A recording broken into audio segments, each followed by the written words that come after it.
Anime की कहानी Yuichi से शुरू होती है, जो सेकंड ईयर का एक हाई स्कूल स्टूडेंट है और बचपन से ही गरीबी में पला बढ़ा है। अपनी रोजमर्रा की जरूरतें पूरी करने के लिए वह एक नहीं बल्कि कई पार्ट टाइम नौकरियां करता है। दिन रात मेहनत करने के बावजूद वो कभी शिकायत नहीं करता, लेकिन पिछले कुछ दिनों से वह और भी ज्यादा काम कर रहा है, क्योंकि वो किसी भी हाल में अपने सबसे अच्छे दोस्तों के साथ स्कूल ट्रिप पर जाना चाहता है। काफी मशक्कत के बाद यूइची आखिरकार समय रहते स्कूल ट्रिप की फीस जमा कर देता है। जैसे ही ये खबर फैलती है, उसके सारे दोस्त बेहद खुश हो जाते हैं। यूइची को यह देखकर सुकून मिलता है कि उसकी मेहनत रंग लाई। इसके बाद हमें उसके 4 करीबी दोस्तों से मिलवाया जाता है। शिबे, जो एक अमीर बिजनेसमैन का बेटा है और पैसों की कोई कमी नहीं जानता। शिहो, जो क्लास की वाइस प्रेसिडेंट है और पढ़ाई के साथ साथ अनुशासन के लिए भी जानी जाती है। तेंजी, जो क्लास का टॉपर है, तेज दिमाग वाला और हर बात को लॉजिक से समझने वाला लड़का। और आखिर में कोकोरोगी, एक बेहद दयालु और नरम दिल लड़की, जो सबके साथ प्यार से पेश आती है और किसी से झगड़ा नहीं करती। हालांकि यूइची गरीबी में पैदा हुआ है, फिर भी वो खुद को दुनिया का सबसे खुशकिस्मत इंसान मानता है। उसके लिए पैसे से ज्यादा कीमती उसकी दोस्ती है। वो दिल से चाहता है कि ये रिश्ता हमेशा बना रहे, बिना ये जाने कि बहुत जल्द उसकी दोस्ती की असली परीक्षा शुरू होने वाली है। एक दिन छठे पीरियड के दौरान होमरूम टीचर क्लास में एक चौंकाने वाली घोषणा करता है। वह बताता है कि स्कूल ट्रिप के लिए इकट्ठा किए गए 20 लाख येन चोरी हो गए हैं। ये रकम क्लास के छात्रों से इकट्ठा की गई थी और इसे सुरक्षित रखने की जिम्मेदारी शिबे और शिहो को दी गई थी। टीचर आगे बताता है कि 5वें पीरियड के दौरान जब शिहो क्लास में मौजूद नहीं थी, उसी समय किसी ने उसके लॉकर से पैसे चुरा लिए। ये सुनते ही क्लास में सन्नाटा छा जाता है। शिहो सबके सामने टूट जाती है और रोते हुए कहती है कि जिसने भी पैसे लिए हैं वो चुपचाप वापस कर दे, लेकिन कोई भी आगे नहीं आता। अगले दिन से ही हालात और बिगड़ जाते हैं। शिहो और शिबे दोनों स्कूल आना बंद कर देते हैं। उनसे संपर्क करने की हर कोशिश नाकाम हो जाती है। धीरे धीरे क्लास के बाकी स्टूडेंट्स उन दोनों पर शक करने लगते हैं। बातें बनने लगती हैं कि शायद चोरी उन्हीं में से किसी ने की है। हालात ऐसे हो जाते हैं कि यूइची और बाकी दोस्त भी उनका खुलकर बचाव नहीं कर पाते। कुछ समय बाद हमें यूइची उसके छोटे से अपार्टमेंट में दिखाया जाता है, जहाँ वह देर रात तक पार्ट टाइम काम कर रहा होता है। तभी अचानक दरवाजे की घंटी बजती है। जब वह दरवाजा खोलता है तो उसे एक चिट्ठी मिलती है। चिट्ठी खोलते ही उसे पता चलता है कि ये सावरागी की है। उसमें लिखा होता है कि वह उससे एक बेहद जरूरी बात करना चाहती है और उसे रात ठीक 11 बजे स्कूल के पास मिलने को कहती है। रात के 11 बजे जब यूइची बताए गए स्थान पर पहुंचता है तो वो ये देखकर हैरान रह जाता है कि उसके सारे दोस्त वहाँ पहले से मौजूद हैं। वो समझ नहीं पाता कि सब यहाँ क्यों इकट्ठा हुए हैं, लेकिन इससे पहले कि वह कुछ पूछ सके, उसके दोस्त उस पर सवालों की बौछार कर देते हैं। वे कहते हैं कि यूइची ने ही उन्हें यहाँ बुलाया है। इतना ही नहीं, वे यह भी आरोप लगाते हैं कि यूइची जानबूझकर सबसे देर से आया है। फिर वे उससे पूछते हैं कि उसने उनके घरों के बाहर उनके नाम से चिट्ठियाँ क्यों छोड़ी थी। ये सुनकर यूइची पूरी तरह सन्न रह जाता है। वो वे सारी चिट्ठियाँ पढ़ता है और दंग रह जाता है, क्योंकि उसने ऐसा कुछ भी नहीं किया होता। वो बार बार कहता है कि उसने किसी को कोई चिट्ठी नहीं भेजी, लेकिन कोई उसकी बात सुनने को तैयार नहीं होता। तभी अचानक पीछे से सावरागी की आवाज आती है। वो यूइची से कहती है कि पीछे देखो। जैसे ही यूइची मुड़ता है, कोई उसे पीछे से जोरदार बिजली का झटका देता है। उसकी आंखों के सामने अंधेरा छा जाता है और वो बेहोश हो जाता है। बेहोशी की हालत में यूइची को धुंधली सी झलक मिलती है। वह देखता है कि कोई अजनबी उसके दोस्तों को उठाकर कहीं ले जा रहा है। होश खोने से ठीक पहले उसके दिमाग में एक पुरानी याद उभरती है। एक बड़ा आदमी उससे कहता है कि इस दुनिया में सबसे जरूरी चीज पैसा है। फिर उसे अपनी माँ की आवाज सुनाई देती है, जो उससे कहती है कि पैसे से भी ज्यादा कीमती चीज दोस्त होते हैं। जब यूइची की आँख खुलती है तो वो खुद को एक अजीब से सफेद कमरे में पाता है। उसके सारे दोस्त भी वहीं मौजूद होते हैं। सावरागी उससे पूछती है कि क्या वह ठीक है। इससे पहले कि वह कुछ समझ पाए, अचानक कमरे के बीचों बीच एक खिलौने जैसा अजीब प्राणी प्रकट होता है। कोकोरोगी बताती है कि ये कोई आम खिलौना नहीं बल्कि एक एनिमेटर है। देखने में भले ही ये मासूम लगे, लेकिन इसके काम बेहद खतरनाक है। उसका नाम है मैनाबू। मैनाबू सबकी तरफ देखता है और मुस्कुराते हुए कहता है कि उन्हें ज्यादा कुछ नहीं करना, बस एक आसान सा गेम खेलना है। अगर वे सारे गेम जीत जाते हैं तो उन्हें वही 20 लाख येन मिल जाएंगे जो चोरी हुए थे। इसके अलावा हर गेम में उन्हें अपने 2 करोड़ येन के कर्ज को चुकाने का बोनस मौका भी मिलेगा। 2 करोड़ येन का कर्ज सुनते ही सबके होश उड़ जाते हैं। कोई भी समझ नहीं पाता कि इतना बड़ा कर्ज अचानक कैसे आ गया। गुस्से में यूइची मैनाबू को पकड़ लेता है और पूछता है कि ये सब क्या बकवास है। मैनाबू शांति से जवाब देता है कि यूइची के दोस्तों में से कोई 1-2 करोड़ येन का कर्ज लेकर घूम रहा है। तभी शिबे आगे आता है और यूइची को शांत करता है। इसके बाद तेंजी मैनाबू से सवाल जवाब करता है और धीरे धीरे इस नतीजे पर पहुंचता है कि उन 5 में से किसी एक पर ये भारी कर्ज है। अगर वे सब मिलकर गेम पूरा कर लें तो सब आजाद हो सकते हैं। तेंजी मैनाबू पर किडनैपिंग का आरोप लगाता है और कहता है कि उस पर केस बन सकता है, लेकिन मैनाबू हंसते हुए जवाब देता है कि उनमें से किसी ने खुद इस गेम के लिए आवेदन किया था और 20 लाख येन की एंट्री फीस भी दी थी। यूइची को तुरंत शक होता है कि स्कूल से चोरी हुए 20 लाख येन इसी गेम में लगाए गए हैं। इसका मतलब साफ है, उनके बीच कोई गद्दार मौजूद है। मैनाबू ये भी बताता है कि अगर वे गेम खेलने से मना करते हैं तो वे घर जा सकते हैं, लेकिन 20 लाख येन वह अपने पास रखेगा और 2 करोड़ येन का कर्ज उन सब में बांट दिया जाएगा, यानी हर एक पर 40 लाख येन का कर्ज आ जाएगा। अगर वे गेम खेलते हैं तो इस कर्ज को कम किया जा सकता है, लेकिन अगर कोई फेल हुआ तो उसका कर्ज और बढ़ जाएगा। इसके अलावा एक छुपा हुआ ट्विस्ट भी है जो बाद में सामने आएगा। सब लोग आपस में चर्चा करने लगते हैं कि आखिर गद्दार कौन है। सावरागी कहती है कि उन्हें एक दूसरे पर शक नहीं करना चाहिए और अगर किसी पर कर्ज है तो उसकी मदद करनी चाहिए। सब उसकी बात से सहमत हो जाते हैं, लेकिन यूइची के मन में बेचैनी बढ़ने लगती है। मैनाबू यूइची से पूछता है कि उसके लिए ज्यादा जरूरी क्या है, दोस्त या पैसा। यूइची बिना हिचक जवाब देता है कि दोस्त। इसी के साथ वे टोमोदाची गेम खेलने के लिए तैयार हो जाते हैं। पहले गेम के लिए उन्हें एक क्लासरूम जैसे कमरे में ले जाया जाता है। वहाँ एक टेबल पर 5 टैग रखे होते हैं। जब वे टैग उठाते हैं तो हर टैग पर 40 लाख येन लिखा होता है। ये उनका शुरुआती कर्ज होता है। पहला गेम होता है येस नो जजमेंट गेम। 5 सवाल पूछे जाएंगे। अगर एक भी सवाल सही हुआ तो सबका कर्ज 40 लाख से घटकर 36 लाख हो जाएगा, लेकिन अगर 5 सवाल गलत हुए तो सबसे ज्यादा कर्ज वाले को सजा मिलेगी। गेम शुरू होने से पहले मैनाबू सलाह देता है, अपने दोस्तों पर कभी शक मत करना। पहले 3 आसान सवालों के जवाब जानबूझकर गलत दिए जाते हैं। यूइची समझ जाता है कि कोई जानबूझकर धोखा दे रहा है। जब यूइची की बारी आती है तो उसे एहसास होता है कि ये गेम दोस्तों को एक दूसरे के खिलाफ खड़ा करने के लिए बनाया गया है। वो सच्चाई समझ जाता है, लेकिन फिर भी वह दोस्ती को बचाने की कोशिश करता है। अंत में कोकोरोगी सवाल पूछती है, क्या हम इसके बाद भी दोस्त रहेंगे? तभी अचानक यूइची बोल पड़ता है, जो कि नियम के खिलाफ है। वो एक चौंकाने वाला सवाल पूछता है, सावरागी ने किस रंग की पैंटी पहनी है? सब लोग जम जाते हैं। यूइची सबको उकसाता रहता है क्योंकि उसे लगता है कि सबका कर्ज पहले ही आधा हो चुका है और चूंकि उसने पहले नियम तोड़ा था, उसका कर्ज पहले ही दोगुना हो चुका है।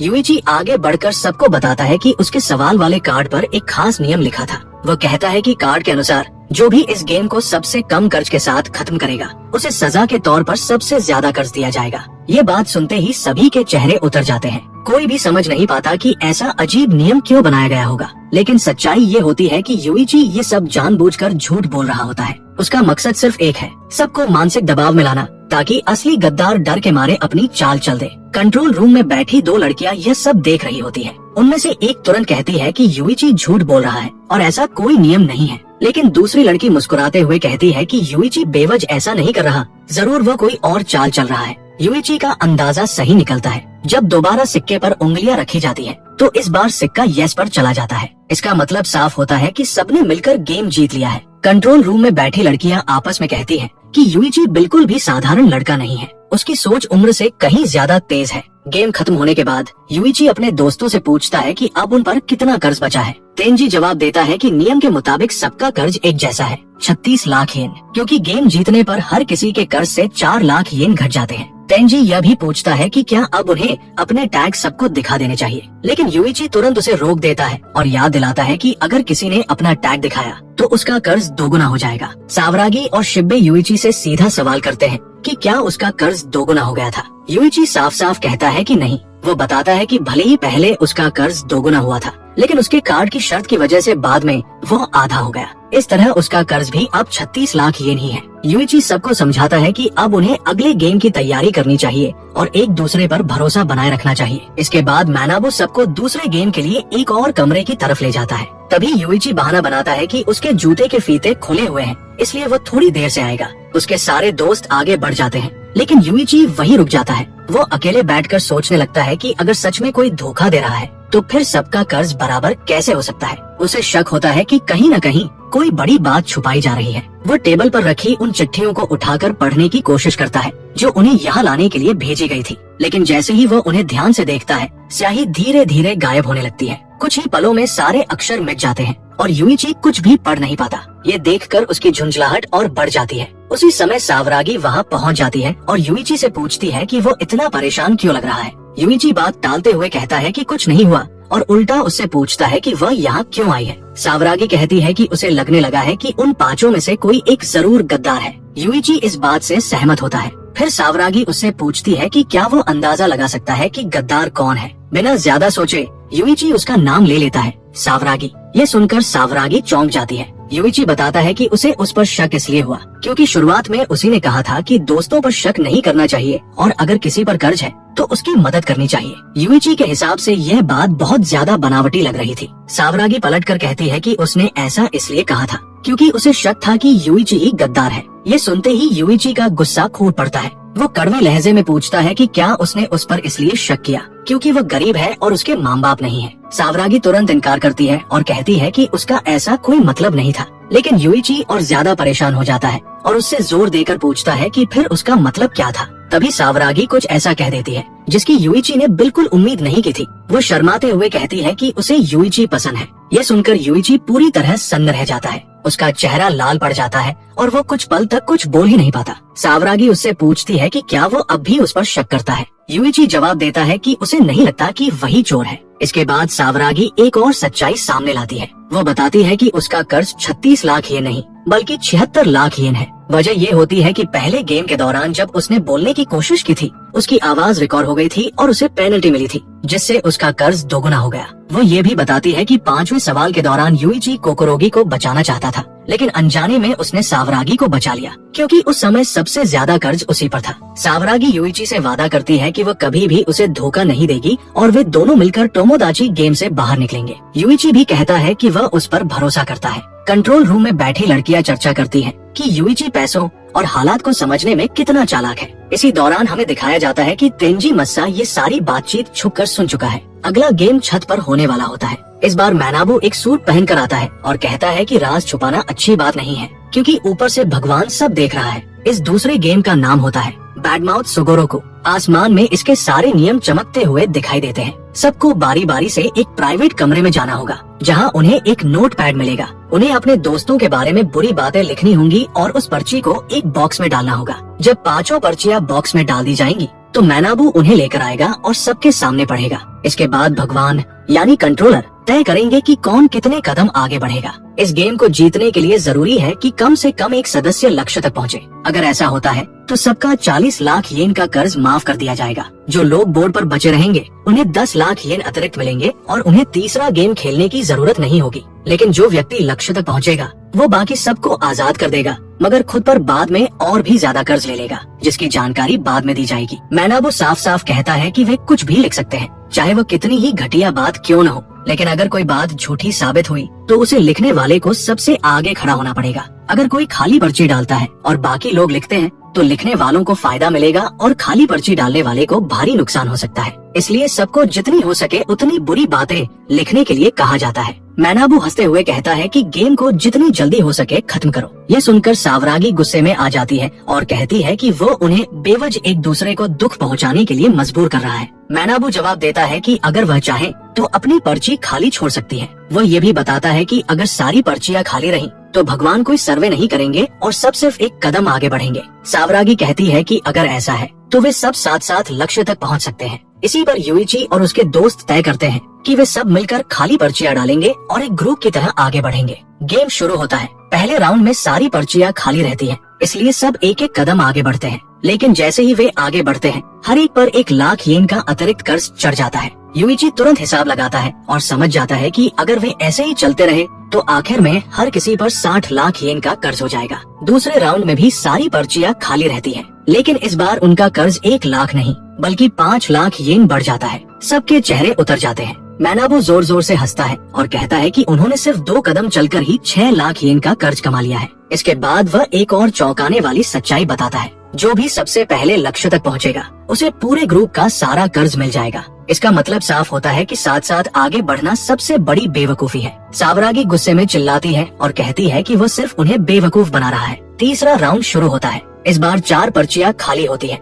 लेकिन एक पर्ची खाली नहीं होती। साफ हो जाता है कि किसी ने धोखा दिया है। उस पर्ची पर लिखा होता है सावरागी को युइची पसंद है और नीचे एक और लाइन होती है सावरागी और तेंजी पहले बॉयफ्रेंड गर्लफ्रेंड थे। भगवान सर्वे करने के बाद इन बातों को सच घोषित करते हैं। नतीजे के तौर पर सावरागी को 5 कदम आगे बढ़ने का आदेश दिया जाता है, जबकि बाकी सबको सिर्फ 1 कदम आगे बढ़ना पड़ता है। और इस बार किसी का भी कर्ज नहीं बढ़ता।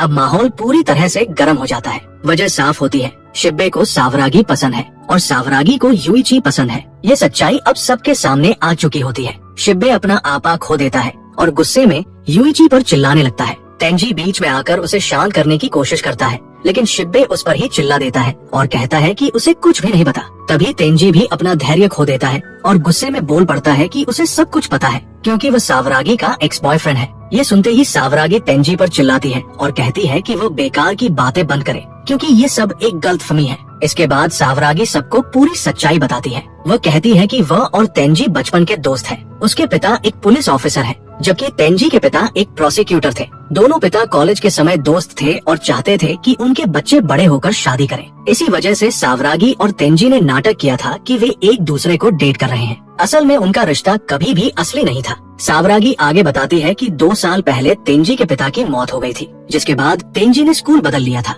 लेकिन संयोग से पिछले साल वे दोनों फिर से उसी स्कूल में आ गए। ये सब सुनने के बाद शिबे थोड़ा शांत हो जाता है और कहता है कि इसका मतलब ये सब असली डेटिंग नहीं थी, बल्कि सिर्फ एक नकली ड्रामा था। तभी मैनाबू बीच में दखल देता है और शरारती अंदाज में कहता है कि हो सकता है इनके बीच कुछ रोमांटिक बातें भी हुई हों। इस पर तेंजी साफ शब्दों में कहता है कि उसे पहले भी सावरागी पसंद थी और आज भी पसंद है। वो शिबे पर चिल्लाता है और कहता है कि वह सावरागी के बारे में उल्टी सीधी बातें करना बंद करे, क्योंकि उसे ये बिल्कुल पसंद नहीं। तेंजी को यकीन होने लगता है कि वह पर्ची शिबे ने लिखी है, लेकिन शिबे इस आरोप से इनकार करता है और कहता है कि उसने कुछ भी नहीं लिखा और उसे भी ये सब अभी अभी पता चला है। इसके बाद तेंजी और शिबे एक दूसरे पर शक करने लगते हैं और उनकी बहस हाथापाई तक पहुंचने वाली होती है। शिबे गुस्से में तेंजी को मारने ही वाला होता है कि तभी यूइची बीच में आकर दोनों को रोक लेता है। यूइची शिबे से कहता है कि अगर वो सच में उसे पसंद करता है तो उसे दुखी मत करे। दूसरी तरफ कोकोरोगी सावरागी से कहती है कि उसे यूइची पसंद है और उसे लगता है कि यूइची भी उसी को पसंद करता है।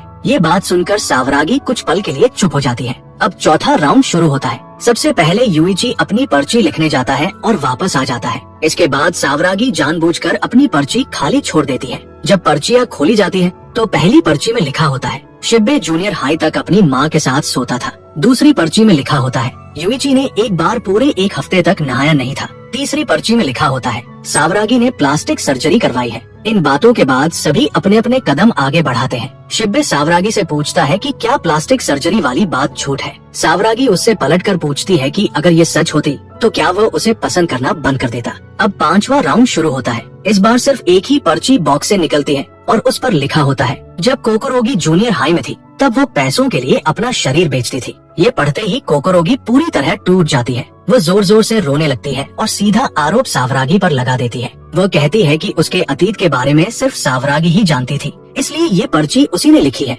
लेकिन सावरागी बार बार कहती रहती है कि उसने कुछ भी नहीं लिखा। फिर भी कोकोरोगी उसकी एक भी बात मानने को तैयार नहीं होती। कुछ देर बाद शिबे बोलता है कि कोकोरोगी देखने में वर्जिन जैसी नहीं लगती और उसका स्वभाव भी उसके अतीत से मेल खाता है। ये सुनते ही सावरागी भड़क जाती है और तेंजी गुस्से में शिबे को जोर से थप्पड़ मार देता है। वो उसे चेतावनी देता है कि किसी लड़की के बारे में इस तरह कभी बात मत करना। तेंजी यूइची से कहता है कि वो कोकोरोगी का ख्याल रखे। इसके बाद वह और सावरागी थोड़ी दूर चले जाते हैं। यूइची कोकोरोगी को संभालता है, उसे दिलासा देता है, जबकि शिबे अलग खड़ा रहता है। कोकोरोगी यूइची से कहती है कि यहाँ जो बदसलूकी हो रही है वो उसके जूनियर हाई में झेले गए दर्द के सामने कुछ भी नहीं है। इसके बाद हमें कोकोरोगी का अतीत दिखाया जाता है। जूनियर हाई में उसे लगातार कई बच्चे बुली करते थे। वो बुरी तरह से तंग की जाती थी, लेकिन वह अपनी माँ को परेशान नहीं करना चाहती थी, इसलिए उसने किसी को कुछ नहीं बताया। न उसके दोस्तों ने उसकी मदद की और न ही उसके टीचर्स ने। आखिरकार उसने बुलिंग रोकने का एक तरीका ढूंढ निकाला। वह उन बच्चों को पैसे देने लगी जो उसे तंग करते थे।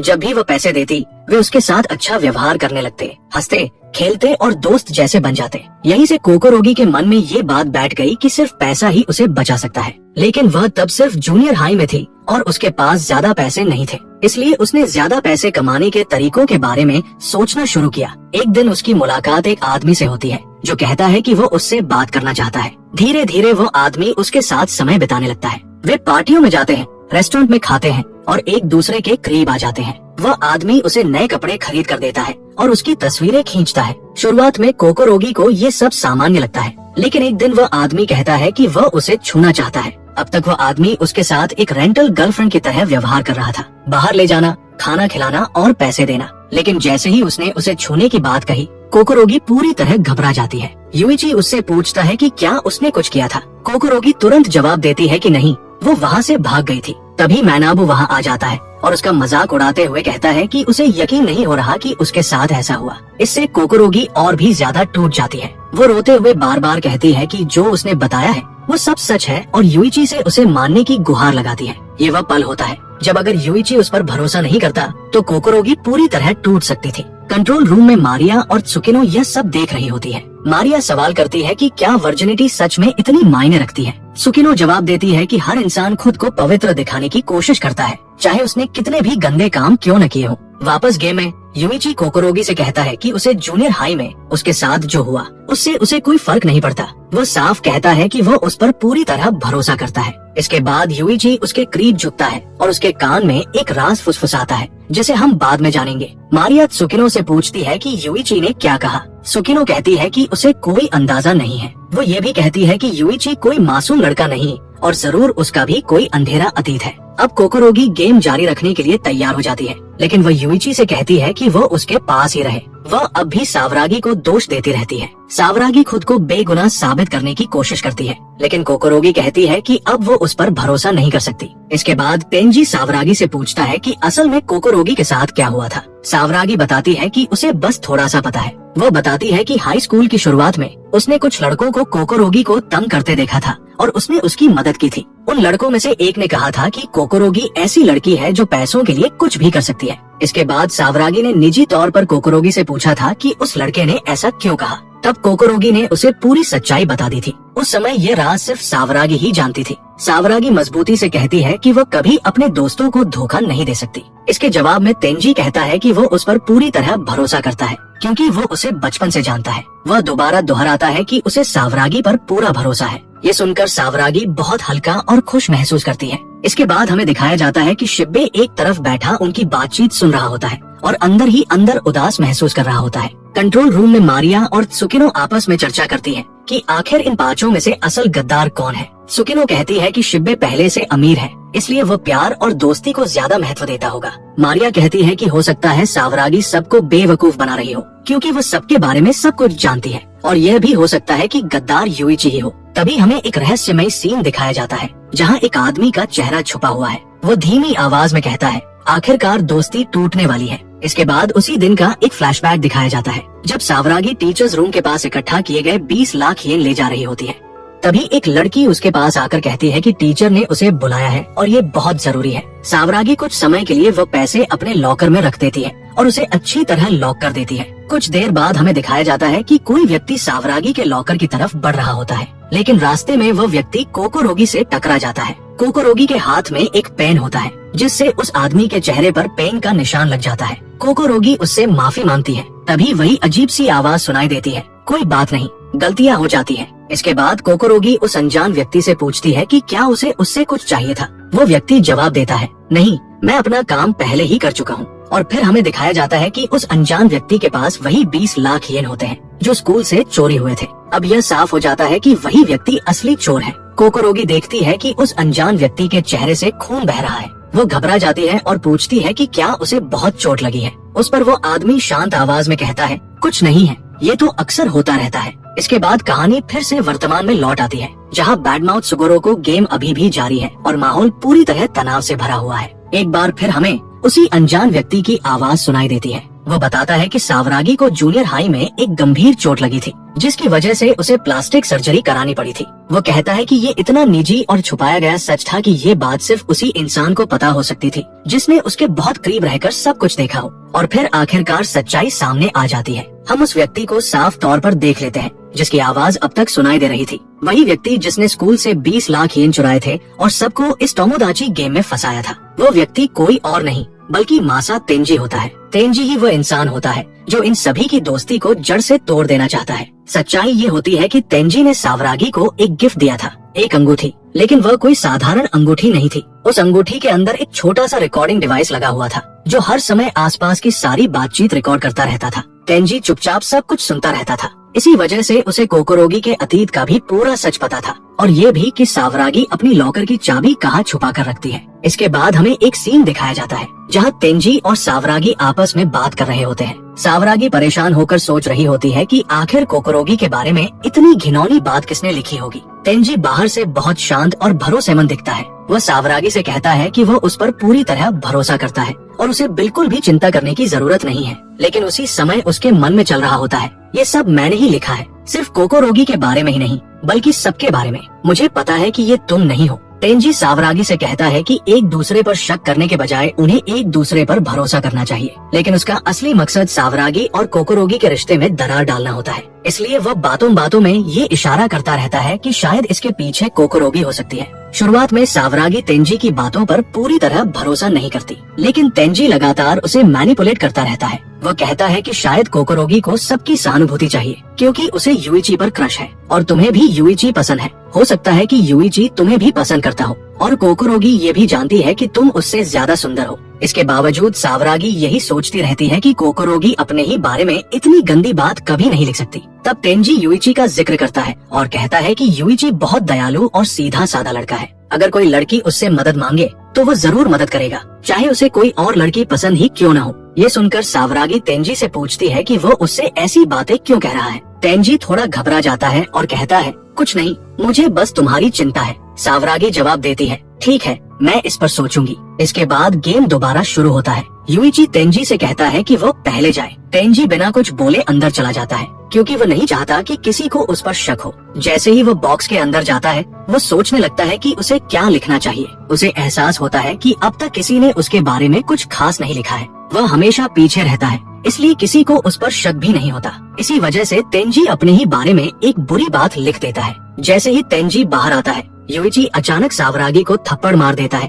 और गुस्से में पूछता है कि वह कैसे कह सकती है कि कोकोरोगी ने अपने ही बारे में वो सब लिखा। इसके जवाब में सावरागी कहती है कि युइची को नहीं पता कि कोई लड़की किसी चीज को पाने के लिए कितनी दूर तक जा सकती है। वो कोकोरोगी की तरफ देखते हुए कहती है ना कोकोरोगी? कोकोरोगी जवाब देती है, हाँ, तुम बिल्कुल सही कह रही हो। जैसे कुछ लोग सुंदर दिखने के लिए प्लास्टिक सर्जरी कराते हैं। उन्हें आपस में लड़ते देख तेंजी अंदर ही अंदर बहुत खुश होता है। उसका प्लान तेजी से काम कर रहा होता है। सावरागी साफ साफ कहती है कि उसने सुंदर दिखने के लिए नहीं बल्कि अपने चेहरे के एक गहरे निशान को छुपाने के लिए प्लास्टिक सर्जरी कराई थी। इसके बाद वह कोकोरोगी से कहती है कि अगर वो उस पर भरोसा नहीं करती तो उसे कोई फर्क नहीं पड़ता। कोकोरोगी भी यही कहती है कि उसे भी किसी की परवाह नहीं है जब तक युइची उसके साथ है। फिर वह युइची से पूछती है कि क्या वो उस पर भरोसा करता है। युइची बिना रुके जवाब देता है, हाँ। तेंजी ये सुनकर और भी खुश हो जाता है। वह सोचता है कि आखिरकार दोनों लड़कियों के बीच दरार पड़ चुकी है और जल्द ही सावरागी युइची से भी नफरत करने लगेगी। लेकिन फिर वह ये भी सोचता है कि शायद उसे इतनी बातें नहीं कहनी चाहिए थी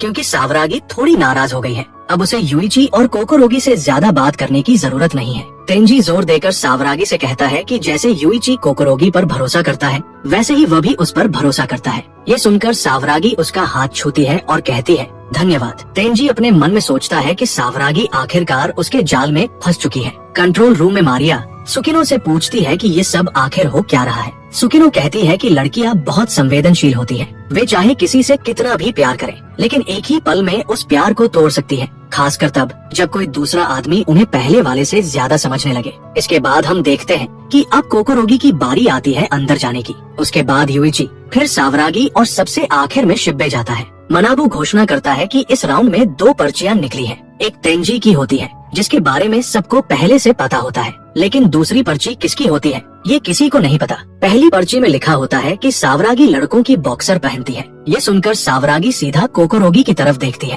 तेंजी तुरंत सावरागी से कहता है कि शायद कोकोरोगी उससे बदला ले रही है। फिर दूसरी पर्ची खोली जाती है जिसमें लिखा होता है कि तेंजी अपनी उम्र के बारे में झूठ बोलता है। इस पर तेंजी ज्यादा रिएक्ट नहीं करता, लेकिन युइची उससे पूछता है कि क्या ये सच है। तेंजी मान लेता है और कहता है कि हाँ, ये सच है। वह सबसे 1 साल बड़ा है क्योंकि उसने 1 साल का ड्रॉप आउट लिया था। वो ये भी कहता है कि उसे लगता है कि सावरागी को ये बात पहले से पता थी। सावरागी कहती है, हाँ, मुझे पता था और मैं तुम पर भरोसा करती हूँ। इसके बाद तेंजी सावरागी को अलग ले जाता है और उससे कहता है कि क्या उसने नोटिस किया है कि अब सब लोग उससे दूरी बना रहे हैं, लेकिन वह उसे भरोसा दिलाता है कि वह उसे अकेला नहीं छोड़ेगा, वो हमेशा उसके साथ खड़ा रहेगा। इसके बाद कदम बढ़ाने का समय आता है। जैसे ही सावरागी कदम बढ़ाती है उसे एक खास मौका दिया जाता है। उसे किसी एक सदस्य को चुनने का अधिकार मिलता है। टोमोदाची गेम का स्टाफ उस व्यक्ति की पूरी जांच करेगा और उसके सारे राज उजागर करेगा। अगर उसने सही इंसान चुना तो वह गद्दार को भी पकड़ सकती है। ये सुनते ही तेंजी बुरी तरह घबरा जाता है। वो अपने मन में सोचता है, अगर कहीं मेरा ही पर्दाफाश हो गया तो? मनाबू सावरागी को सलाह देता है कि उसे उसी व्यक्ति को चुनना चाहिए जिस पर वह सबसे ज्यादा भरोसा करती है। ये सुनकर तेंजी का डर और बढ़ जाता है। हम देखते हैं कि सावरागी तेंजी को चुनने ही वाली होती है, लेकिन तभी शिब्बे बीच में आ जाता है। वो कहता है, मुझे चुनो, मेरे अंदर तुम्हारे लिए सब कुछ साफ है। शिब्बे को पूरा भरोसा होता है कि उसने अपनी जिंदगी में कभी कुछ गलत नहीं किया है। इसी वजह से सावरागी आखिरकार शिब्बे को चुन लेती है। मनाबू उससे आखिरी बार पूछता है कि क्या वो वाकई कुछ नहीं छुपा रहा है। शिब्बे पूरे भरोसे के साथ कहता है कि नहीं, छुपाने के लिए कुछ भी नहीं है। अगले सीन में कई स्क्रीन सामने आती है और शिब्बे के चेहरे के भाव बदल जाते हैं। उसके बारे में खुद कोई गंदा राज सामने नहीं आता, लेकिन उसके पिता से जुड़े कई काले सच उजागर हो जाते हैं। मनाबू बताता है कि जांच के अनुसार शिब्बे का पिता एक बड़ा धोखेबाज है, जो अपनी महिला सहकर्मियों के साथ गलत हरकतें करता है और पैसों के दम पर हर बात दबा देता है। कंट्रोल रूम में मारिया कहती है कि ये तो शिब्बे के पिता के बारे में है, शिब्बे के बारे में तो कुछ भी नहीं बताया गया। सुकिनो जवाब देती है कि अगर किसी का पिता अपराधी हो तो समाज अक्सर उसके बच्चे को भी उसी नजर से देखता है। ज्यादातर माता पिता अपने बच्चों को ऐसे लोगों से दूर रखते हैं। इसके बाद शिब्बे पूरी तरह टूट जाता है। सावरागी उससे माफी मांगती है और कहती है कि जो भी हुआ वो उसके पिता की वजह से हुआ है, इसमें उसका कोई दोष नहीं है। शिब्बे भावुक होकर अपना हाथ उसकी तरफ बढ़ाता है, लेकिन तभी तेंजी बीच में आकर कहता है कि क्या सच में सिर्फ उसके पिता ही ऐसे हैं, या फिर शायद शिब्बे ने भी अतीत में कुछ गलत किया हो और उसके पिता ने पैसों से उसे दबा दिया हो। सावरागी तेंजी से कहती है कि वह ऐसी बातें बंद करे, लेकिन तेंजी लगातार शिब्बे पर शक करता रहता है। वह कहता है कि उसे अब भी समझ नहीं आ रहा कि उन सब पर 2 करोड़ येन का कर्ज कैसे चढ़ गया। धीरे धीरे सब लोग शिब्बे से दूरी बना लेते हैं। एक तरफ युइची और कोकोरोगी खड़े होते हैं और दूसरी तरफ तेंजी और सावरागी। शिब्बे बीच में बिल्कुल अकेला रह जाता है। तेंजी अपने मन में सोचता है कि शिब्बे ने उसकी जान बचाई थी, लेकिन फिर भी वो उसे इस हाल में छोड़ने को मजबूर है। अगले राउंड में सिर्फ एक ही पर्ची निकलती है। मनाबू शिब्बे की तरफ देखकर कहता है कि अगर इसमें लिखा हुआ सच है तो ये बहुत गंभीर मामला है। पर्ची में लिखा होता है कि शिब्बे ने एक आदमी को मार दिया है। ये पढ़कर सब सन्न रह जाते हैं। तेंजी भी अंदर से हिल जाता है और सोचने लगता है कि क्या ये सच हो सकता है, लेकिन जब वह युइची की तरफ देखता है तो उसके चेहरे पर एक अजीब सा भाव देखकर समझ जाता है कि ये पर्ची युइची ने लिखी है। शिब्बे मनाबू से कहता है कि उसने ऐसा कुछ भी नहीं किया है। तेंजी अपने मन में सोचता है कि शिब्बे ऐसा कर ही नहीं सकता, वह इसके लायक नहीं है। शिब्बे पूछता है कि अगर ये झूठ साबित हो गया तो जिसने ये लिखा है उसे सजा मिलेगी, है ना? मनाबू समझाता है कि नियम के अनुसार झूठ लिखने वाले को पेनल्टी मिलेगी और उसे सबसे आगे खड़े व्यक्ति से आगे खड़ा होना पड़ेगा। मनाबू शिब्बे से कहता है कि अगर यह झूठ है तो इसे साबित करो। शिब्बे कहता है कि वह कैसे साबित करे कि उसने कुछ नहीं किया जो उसने कभी किया ही नहीं। आखिरकार मनाबू एक गॉड वोट करवाने का फैसला करता है। शिब्बे भी गॉड वोट की मांग करता है और कहता है कि वह निर्दोष है, लेकिन नतीजा पूरी तरह उसके खिलाफ जाता है। 99% वोट ये कहते हैं कि वे शिब्बे पर भरोसा नहीं कर सकते। उसे 5 कदम आगे बढ़ना पड़ता है और वह सबसे आगे पहुंच जाता है। कंट्रोल रूम में त्सुकिनो कहती है कि भगवान भी शिब्बे पर भरोसा नहीं करेंगे, चाहे वो कुछ भी कहे। इसके बाद युइची शिब्बे के पास जाता है और कहता है कि चाहे कुछ भी हो वो उस पर भरोसा करता है। उसे पूरा यकीन है कि शिब्बे ऐसा कुछ नहीं कर सकता। ये सुनकर शिब्बे की आंखें भर आती हैं। युइची कहता है कि इस राउंड ने ये साफ कर दिया है कि असली गद्दार कौन है और उसके पास इसका साफ जवाब है।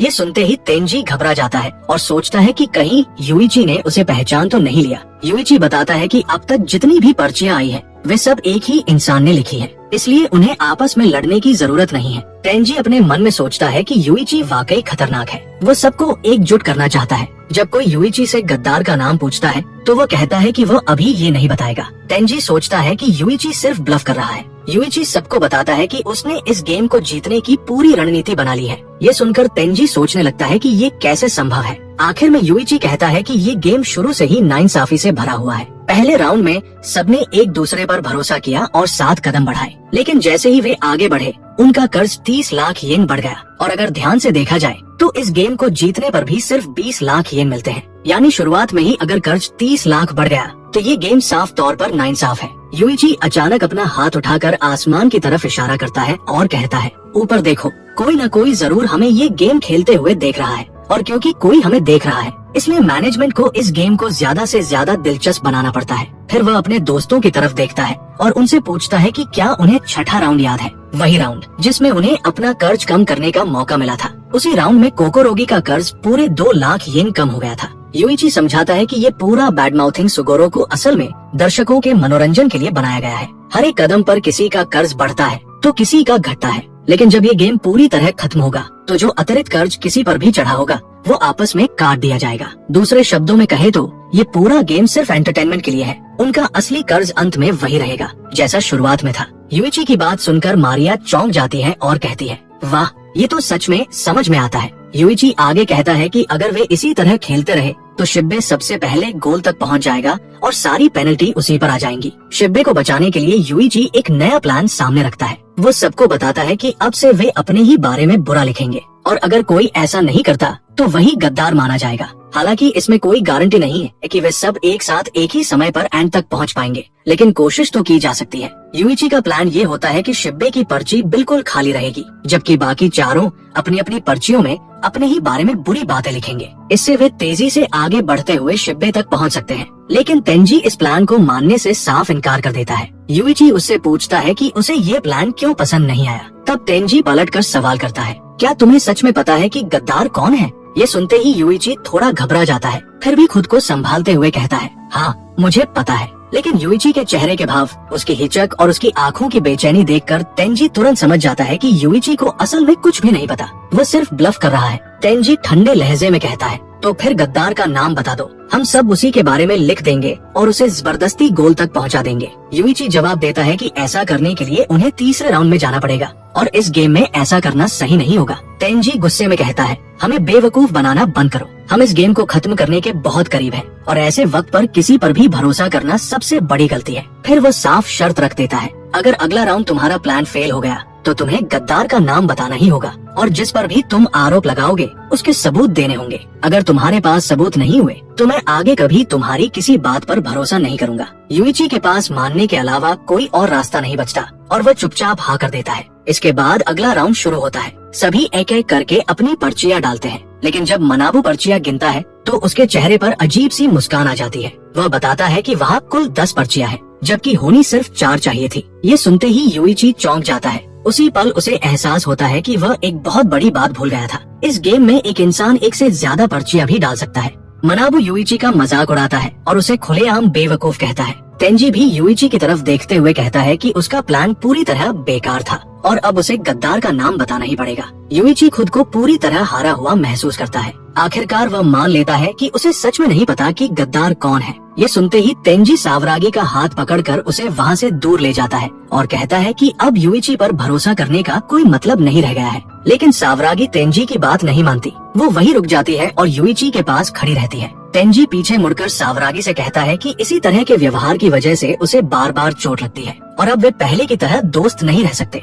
ये सब सुनने के बाद आखिरकार सावरागी तेंजी के साथ चली जाती है। बाहर से वो शांत दिखता है, लेकिन अंदर ही अंदर तेंजी बेहद खुश होता है। उसके मन में सिर्फ एक ही बात चल रही होती है, उसका प्लान आखिरकार सफल हो रहा है। गेम बिना रुके आगे बढ़ता रहता है और देखते देखते 18 राउंड पूरे हो जाते हैं। इन सभी राउंड्स के दौरान कोई किसी से बात नहीं करता। माहौल पूरी तरह ठंडा और भारी हो जाता है, जैसे अब किसी को भी किसी पर भरोसा नहीं रहा हो। फिर 19वां राउंड आता है। इस बार सावरागी गोल से बस एक कदम दूर होती है। उसे देखकर तेंजी नाटकीय लहजे में कहता है कि अगर वो जिद करना बंद कर देती तो वो उसे बचा सकता था। मारिया यह सब देखकर कहती है कि उनकी टीम भी अब बाकी टीमों जैसी ही बन चुकी है, यानी यह गेम सिर्फ यही लोग नहीं खेल रहे बल्कि बहुत सारे लोग इसमें फंसे हुए हैं। लेकिन तभी त्सुकिनो कुछ ऐसा नोटिस करती है जिससे वो चौंक जाती है। वह तुरंत कहती है कि गेम अभी खत्म नहीं हुआ है। इसके बाद कैमरा यूइची के चेहरे पर जाता है। उसका एक्सप्रेशन अजीब और डरावना लगता है। वो सबको बताता है कि अब उसके पास एक ऐसा प्लान है जो 100% गद्दार को पकड़ लेगा। ये सुनते ही तेंजी फिर से इसका विरोध करता है। यूइची शांत स्वर में कहता है, समस्या क्या है? मान लो गद्दार पकड़ा भी गया, तब भी हम सावरागी को नहीं बचा पाएंगे। ये सुनकर सावरागी भी चुप हो जाती है और कहती है कि अगर उसे बचाया ही नहीं जा सकता तो फिर गद्दार को पकड़ने का क्या फायदा। यूइची जवाब देता है कि उसके पास ऐसा प्लान है जिसमें सिर्फ गद्दार ही पीछे रह जाएगा और बाकी सभी लोग अगला राउंड क्लियर कर लेंगे। लेकिन इस बार यूइची का प्लान बेहद खतरनाक होता है, क्योंकि वो सीधे गेम के नियमों से जुड़ा हुआ होता है। इसलिए वो सबको ध्यान से सुनने के लिए कहता है। वो उन्हें याद दिलाता है कि अगर कोई किसी के बारे में झूठी अफवाह फैलाता है और पकड़ा जाता है तो उसे पेनल्टी मिलती है। यूइची बताता है कि अगली पर्ची में सभी लोग यह लिखेंगे, मैं ही वो इंसान हूँ जिसने टोमोडाची गेम के लिए आवेदन किया था। ये एक चेकमेट जैसा प्लान होता है, क्योंकि असली गद्दार सच लिखेगा और उसे कोई पेनल्टी नहीं मिलेगी, जबकि बाकी 4 लोग झूठ लिखेंगे और उन्हें पेनल्टी मिलेगी। इस तरह 4 लोग आगे बढ़ जाएंगे और गद्दार यहीं फंस जाएगा। तेंजी यूइची से पूछता है कि वह कैसे जानेगा कि गद्दार सच बोल रहा है या झूठ। यूइची साफ कहता है कि उसे नहीं पता, लेकिन टोमोडाची गेम चलाने वाले लोगों को पता है कि असल में आवेदन किसने किया था, यानी मैनेजमेंट को पहले से पता है कि गद्दार कौन है। यूइची मनाबू से इसकी पुष्टि करता है और मनाबू हाँ में सिर हिलाता है। यूइची फिर कहता है कि अब अगर कोई इस प्लान से इनकार करता है तो वही गद्दार होगा। इस मोड़ पर तेंजी पूरी तरह फंस जाता है। उसके पास बचने का कोई रास्ता नहीं रहता। वह बूथ की ओर जाता है, खुद को कोसते हुए और ये सोचते हुए कि अब क्या करे। आखिरकार वह फैसला करता है कि वह सबके सामने माफी मांगेगा और एक नकली भावुक कहानी लिखेगा ताकि सब उस पर भरोसा करे। जब तेंजी पर्ची डालकर बाहर आता है तो शिब्बे मुस्कुराते हुए उसका इंतजार कर रहा होता है, अपने टर्न को लेकर उत्साहित। कुछ ही देर में सब लोग अपनी अपनी पर्चियां डाल चुके होते हैं। यूइची पूछता है कि क्या सबने वही लिखा जो उसने कहा था। सभी हाँ कहते हैं। तेंजी अब पूरी तरह एक्टिंग मोड में चला जाता है। वो सोचता है कि यह उसकी जिंदगी की सबसे बेहतरीन एक्टिंग होगी। उसकी आंखों में नकली आंसू भर आते हैं। तभी मनाबू ऐलान करता है कि 4 पर्चियां खाली हैं और सिर्फ एक पर्ची पर लिखा है, मैं ही वो इंसान हूँ जिसने टोमोडाची गेम शुरू किया था, और वो पर्ची तेंजी की होती है। ये सुनते ही सब लोग तेंजी को घूरने लगते हैं। यूइची कहता है कि उसने पहले ही कहा था कि इस बार उसका प्लान काम करेगा और गद्दार बेनकाब हो जाएगा। तेंजी रोते हुए गिड़गिड़ाने लगता है और कहता है, कृपया मेरी बात सुनो। यूइची उसके सिर पर हाथ रखता है और शांत आवाज में पूछता है कि वो क्यों रो रहा है। तेंजी मन ही मन सोचता है कि यूइची कितना बेवकूफ है और उसका प्लान पूरी तरह सफल हो रहा है। लेकिन जैसे ही तेंजी सिर उठाकर यूइची को देखता है, यूइची अचानक उसके बाल पकड़ लेता है। उसका चेहरा डरावना और क्रूर हो जाता है। यह देखकर तेंजी सच में डर जाता है और रोने लगता है। यूइची उससे चिल्लाकर पूछता है कि उसने ये सब क्यों किया। यूइची के इस रूप को देखकर तेंजी सोचने लगता है कि क्या ये वही यूइची है जिसे वह जानता था। यूइची चीखते हुए पूछता है कि क्या उसी ने टोमोडाची गेम शुरू किया था। आखिरकार तेंजी टूट जाता है और अपना जुर्म कबूल कर लेता है। मारिया ये सब देखकर सन्न रह जाती है। सुकिनो कहती है कि अगर इस पूरे गेम को दोबारा ध्यान से देखा जाए तो सब समझ में आ जाएगा, क्योंकि यूइची ने शुरू से ही 3 जाल बिछाए थे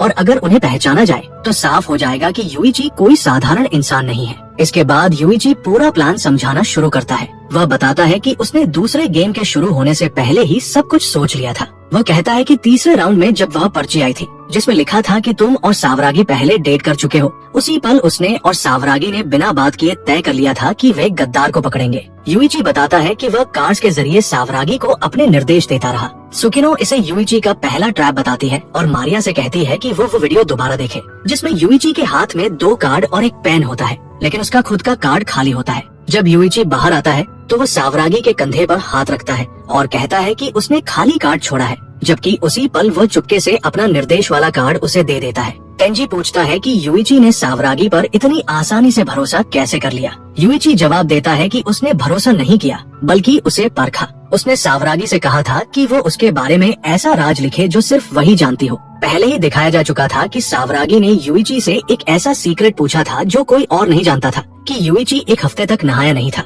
इसका मतलब वह पर्ची सावरागी ने लिखी थी, जबकि दूसरी पर्ची गद्दार की थी जो तेंजी ने खुद अपने बारे में उम्र वाली लिखी थी। यूइची आगे बताता है कि 5वें राउंड के बाद उसने कोकोरोगी को एक पर्ची दी थी। जब उस राउंड में कोकोरोगी का बहुत निजी राज सामने आया तो उसने चुपचाप उसे एक नोट दिया जिसमें लिखा था कि सावरागी उनकी तरफ है और उससे झगड़ा करने का नाटक करे ताकि गद्दार फंस सके। फिर यूइची ने कोकोरोगी से कहा कि अगले राउंड में वो सावरागी का ऐसा राज लिखे जो सिर्फ वही जानती हो। कोकोरोगी ने वही किया और इस तरह दूसरी पर्ची फिर से गद्दार की साबित हुई। इस तरह कोकोरोगी भी यूइची के टेस्ट में पास हो गई। यूइची कहता है कि इसके बाद सिर्फ तेंजी ही बचा था और वह सारी जानकारी सावरागी के जरिए भेजता रहा। तेंजी कहता है कि वह तो हर वक्त सावरागी के साथ था। यूइची जवाब देता है कि उसके लिए 3 मिनट काफी है, क्योंकि हर इंसान बूथ में जाकर ठीक 3 मिनट बाद बाहर आता है। वो याद दिलाता है कि जब तेंजी बूथ से बाहर आया था और यूइची ने सावरागी को थप्पड़ मारा था, उसी पल उसने अपनी पर्ची उसे थमा दी थी। सुकिनो इसे यूइची का दूसरा ट्रैप बताती है। यूइची बताता है कि उसने बूथ में जाने का क्रम भी पहले से कंट्रोल किया था।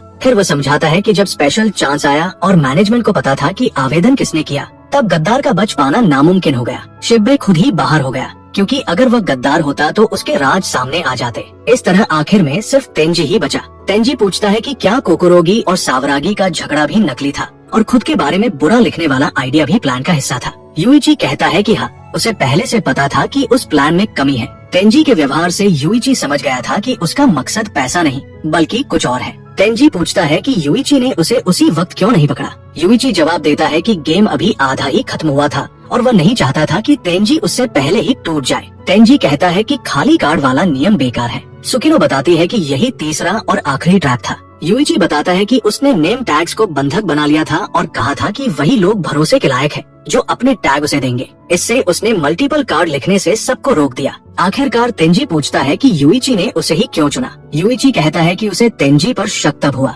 जब उसने अपने स्वभाव से अलग व्यवहार करना शुरू किया। जिस मासा तेंजी को वह जानता था वो शांत और समझदार था, लेकिन गेम की शुरुआत में ही उसने शिब्बे से झगड़ा किया। यूइची बताता है कि शिब्बे के पास किसी का राज ही नहीं था, फिर भी उसके बारे में बुरा लिखा गया। तभी मनाबू कहता है कि गेम अभी खत्म नहीं हुआ है। यूइची मनाबू के कान में कुछ फुसफुसाता है। सुकिनो चौंक जाती है और डेटा चेक करके इसकी पुष्टि करती है। मनाबू ऐलान करता है कि गेम खत्म हो गया है और यूइची अकेले गोल तक पहुंच चुका है। इसका मतलब सब जीत गए हैं। मनाबू बताता है कि यूइची ने 7वें राउंड में झूठ लिखा था, इसलिए पेनल्टी में वो एक कदम आगे बढ़ गया और गोल तक पहुंच गया। यूइची कहता है कि यही सबसे सही तरीका था। वह बताता है कि तीसरे गेम में वह अकेला जाएगा ताकि वे तेंजी से निपट सके। फिर यूइची अपना अतीत बताता है और मानता है कि उसने 3 लोगों की हत्या की है। सुकिनो इसकी पुष्टि करती है। यूइची कहता है कि अगले गेम में वो अपना असली रूप दिखाएगा और अकेले सब कुछ तबाह कर देगा। वो जानबूझकर सबको अपने से नफरत करवाता है ताकि वे उससे दूर रहें। आखिर में तेंजी उसे रोकता है और कबूल करता है कि वह भी झूठा था। वह कहता है कि उसने यूइची से प्यार किया और उसे चूम लेता है। दोनों तीसरे गेम में साथ गिर जाते हैं। सुकिनो कहती है कि तेंजी दूसरी बार टोमोडाची गेम में आया है, यानी उसके पास पहले से ही एक प्लान था। अगर आपको ये सीरीज पसंद आ रही है और आप इसके अगले एपिसोड्स देखना चाहते हैं तो नीचे कमेंट में जरूर लिखें और वीडियो को लाइक करना न भूलें।